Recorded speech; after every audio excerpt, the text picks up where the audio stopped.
নমস্কার বন্ধুরা, আবার একটা নতুন ভিডিও নিয়ে চলে এসেছি। আজকের রেসিপিটা হচ্ছে ফিশ স্টিক কারি। ফিশ স্টিক কারিটা কীরকমভাবে বানিয়েছি চলো শুরু করা যাক। সেই জন্যে এখানে আমি কাতলা মাছ নিয়েছি। বেশ বড় ছিল কাতলা মাছটা, এই রকম পেটি আসে জানো, নানা রকম সাইজের কিন্তু মাছগুলো রয়েছে। এগুলোকেই আমি কেটে ছোট করে নেব। তোমরা বটিতেও কাটতে পারো, ছুরি দিয়েও কাটতে পারো। দেখো ছোট ছোট পিস করে নিয়েছি। তার মধ্যে একটু লবণ, একটু হলুদ গুঁড়ো আর সামান্য একটু লেবুর রস মাখিয়ে নেব। এই রেসিপিটা আমি এর আগেও করেছি, তারপরে তো ফোনে ভিডিও সব উড়ে গেছিলো, সেই জন্যে শেয়ার করতে পারিনি। তারপরে আবার রেসিপিটা করেছি, রান্নাটা করে ভিডিও করে তোমাদের সাথে শেয়ার করছি। দারুণ খেতে হয়েছিল। একবার অবশ্যই এইভাবে ফিশ স্টিক কারিটা করে দেখো, ভালো লাগবে। মানে যে কোনো, এখন তো শীতকাল ভোর, প্রচুর অনুষ্ঠান আমাদের বাড়িতে থাকবে, সেই জন্যে এই রেসিপিটা যদি একদিন রাখো মানে সেই অনুষ্ঠানে, মানে সবাই কিন্তু খেয়ে দারুণ বলবে।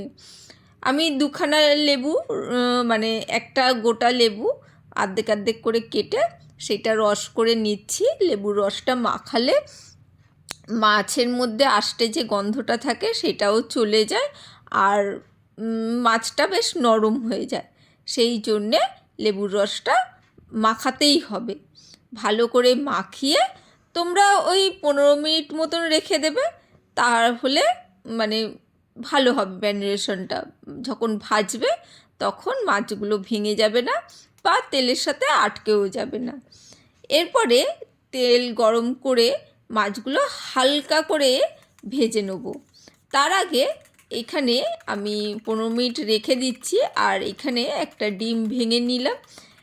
ডিমটা ফেটিয়ে নেব, এটা পরে লাগবে, কিন্তু এখন এই কাজগুলো করে নিচ্ছি। ডিমটা একটু ফেটিয়ে সামান্য লবণও দিয়ে দিচ্ছি, আর দিয়ে দিচ্ছি একটু কর্নফ্লাওয়ার। কর্নফ্লাওয়ার না থাকলে ময়দাও দিতে পারো। খুব সামান্য দিয়ে ভালো করে গুলে নিচ্ছি, মানে মিশিয়ে নিচ্ছি। কর্নফ্লাওয়ারটা অবশ্যই ভালো করে মিশিয়ে নিতে হবে, না হলে জানোই ডেলা পেকে যায়। যারা নতুন করছো তারা কিন্তু অবশ্যই এই জিনিসগুলো খেয়াল রাখবে, আর খুব ভালো করে ফেটিয়ে নেবে। দেখো ফেটিয়ে যখনই নিচ্ছি জিনিসটা আবারও মানে পাতলা হয়ে যাচ্ছে, আর স্মুথ একটা ব্যাটার তৈরি হয়ে যাচ্ছে। সুন্দরভাবে মিশিয়ে নিচ্ছি। এইগুলো মাছে লবণ আর হলুদ লেবু মাখিয়ে রেখেছি। এই কাজগুলো গুছিয়ে নিলে কি হবে, এইগুলো মাখানো রইল, কাজগুলো হয়ে রইল। সেই জন্যে খুব ভালো করে কিন্তু ফেটিয়ে নেওয়া হচ্ছে। আর এদিকে একটু সাদা তেল গরম করেছি, হালকা করে ভেজে নেব। খুব বেশি কড়া করে ভাজতে হবে না, বা মিডিয়ামও ভাজতে হবে না, একদম হালকা করে ভেজে তুলে নিতে হবে, কারণ পরবর্তীকালে আবারও মাছগুলো ভাজা হবে। সেই জন্যে হালকা করে করেছি। আর কাতলা মাছ ইউজ করেছি। কাতলা মাছ যেহেতু একটু বড় সাইজের হয় আর কাঁটাটা কম হবে, সেই জন্যে একটু বড় সাইজের মাছ আসলে অনুষ্ঠানে তো আমাদের মোটামুটি বড় সাইজের কাতলা মাছ আসে, সেই জন্যে। আর এইখানে টমেটো, একটু আদা, লঙ্কা আর রসুন রেখে দিয়েছি, সেইটাকে ভালো করে পেস্ট করে নেব। আর তার মধ্যে মাছগুলো কি হবে, ঠান্ডা হয়ে যাবে। মাছগুলো তো মানে ভাজা হয়েছে, এখন গরম রয়েছে, সেই জন্যে এখন ওটাকে হাত দেবো না, সেই জন্যেই মশলাটা করে নিচ্ছি। সব দিয়ে যদি জল লাগে একটু জল দিতে পারো, আর না হলে লাগবে না। আর এখানে ক্যাপসিকাম আর পেঁয়াজ কেটে নিয়েছি, আর টুথপিক, যে টুথপিক দিয়ে দাঁত খোঁচানো হয়, সেই টুথপিক জলে ভিজিয়ে রেখেছিলাম, সেইগুলো দিয়েই টুথপিক নিয়ে একটা করে ক্যাপসিকাম, একটা করে মাছ, একটা করে পেঁয়াজ দিয়ে দিচ্ছি। হ্যাঁ, একটা ওইখানে ক্যাপসিকামের ওইখানে একটা পেঁয়াজ একটা ক্যাপসিকাম দিয়ে তারপরে মাছ দিয়ে আবারও একটা করে পেঁয়াজ ও ক্যাপসিকাম দিতে পারো। প্রথমে বুঝতে পারছিলাম না সংখ্যাগুলো কম হয়ে যাবে কি, একটাই ক্যাপসিকাম ছিল বাড়িতে, সেই জন্যে প্রথমে ঠিক করতে পারছিলাম না। তারপরে এক একটা কিন্তু ডবল করে আমি মানে পেঁয়াজ আর ক্যাপসিকামগুলো দিয়েছি। তারপরে এই ডিমের যে ব্যাটারটা তৈরি করে রেখেছিলাম সেইটার মধ্যে মিশিয়ে নিচ্ছি হালকা করে, বেশি গায়ে মানে চুপচুপো করে লাগাতে হবে সেই রকম না। দেখতেই পাচ্ছ, দেখো একদম পাতলা ব্যাটার, মানে হালকা করে। আর খুব 2-3টে করে তেলের মধ্যে দিয়ে আমরা কিন্তু ভাজবো। মাছ ভাজার যে তেলটা রয়েছে সেই তেলটাতেই আমরা কিন্তু ইউজ করব। তেল অন্য তেল আর লাগবে না, যে কড়া পাল্টে অন্য তেল লাগবে সেই রকম নয়। এখানে আবারও তেলটা গরম করে নিয়েছি আর এই মাছগুলো টুথপিক ধরে হালকা হালকা করে ভেজে নেবো। ওই যে বললাম 2 থেকে 3টে দেবে, বেশি একসাথে ভাজার চেষ্টা করবে না, তাহলে অসুবিধে হবে। দারুণ খেতে হয়েছিল। এটা কিন্তু কারি করব, এরকম শুধু খাবো না। শুধু তো খেতে ভালোই লাগবে, কারণ জানো চিকেন স্টিক কাবাবও ভালো লাগে, কিন্তু এখানে ফিশ স্টিক কারি করছি সেহেতু আমরা এটাকে শুধু ভাজা রাখবো না। ভাজা খেতে ভালো লাগবে, অবশ্যই ভালো হয়েছিল, কিন্তু এটাকে কারি করব। কারি করলেও কিন্তু আরও দারুণ খেতে হবে। দেখো আমি সবগুলো ভেজে নিয়েছি, নিয়ে ওই তেলের মধ্যেই, তেলটা রয়েছে যদি বেশি থাকে কমিয়ে নেবে, ওর মধ্যে একটু পেঁয়াজ দিয়ে দিচ্ছি আর ওই কয়েকটা ক্যাপসিকামের টুকরো একটু বেশি হয়েছিল সেইগুলো আমি ছোট ছোট করে কেটে দিয়ে দিয়েছি এর মধ্যে, পেঁয়াজের মধ্যে। একটা ছোট পেঁয়াজ, একটু মোটা, খুব ছোট নয়,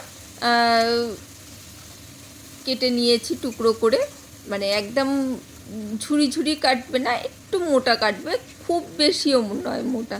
আর এইখানে টমেটো, কাঁচা লঙ্কা, আদা রসুন যেটা পেস্ট করেছিলাম সেইটা দিয়ে ভালো করে কষিয়ে নিচ্ছি।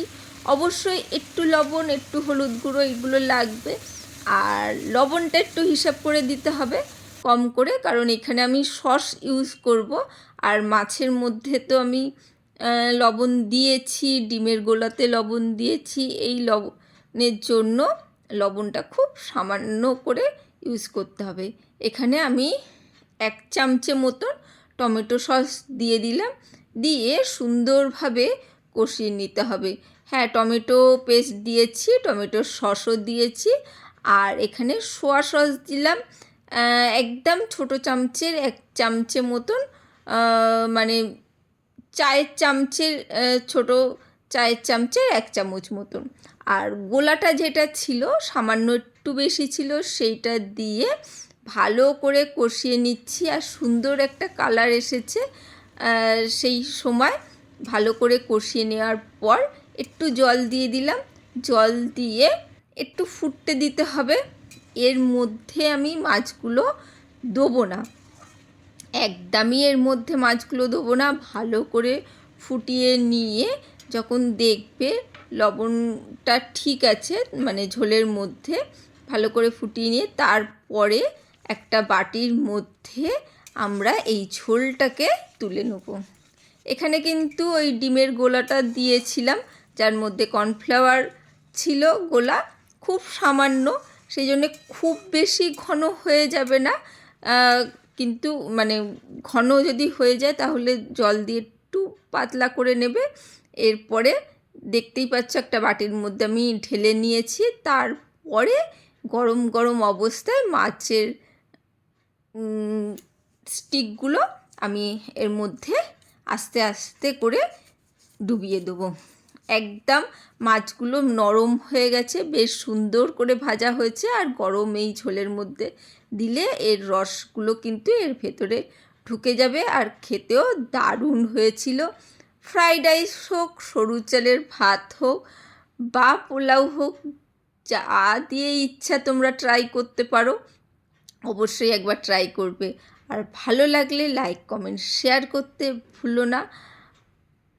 আজকের জন্য টাটা, বাই বাই। আবার দেখা হবে অন্য কোনো দিন অন্য কোনো ভিডিওতে। আর নতুন বন্ধু হলে স্বাগত।